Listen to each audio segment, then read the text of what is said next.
明天特别举行总统大选，今仔日台派联盟召开记者会，提出因对台湾无共面向的看法甲建议。联盟伫顶一日要举办民间建建国事会议，决定用国家正常化和新生代环境做标准，来检验总统候选人或者是政党敢有值得支持无？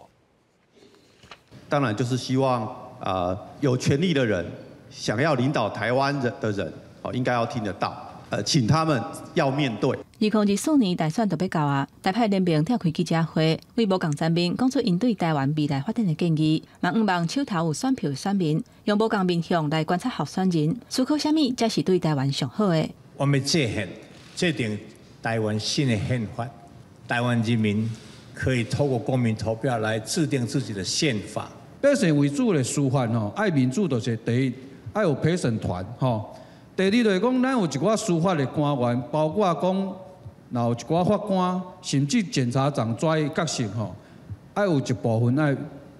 百姓选。台派联盟嘛批评即马政府的本土语言政策，上台教授郑伟文表示，内政部2年前的语言普查，各校的学生会晓讲台语的全无7%，各小各中一礼拜华语课有5节，英语3节，本土语言干那1节。 所以囡仔伫咧厝内要习惯是讲华语，也若对目前当地推动的双语政策，因认为的双语是台湾话加上英语。你若维持现状，就是维持中国的继续霸凌台湾语文啦。咱买的是双语是啥物款双语？台英双语啦。第一，爱甲台湾本土的语言做主体，甲顾起来；基础伫国际上以英语做主要的国际语言。台派联盟表示，台湾爱行向世界。 联盟伫顶一日嘛有举办民间建建国事会议，决议以国家正常化、甲新生代环境做标准，利用这个面向来检验总统候选人或者是政党敢值得支持。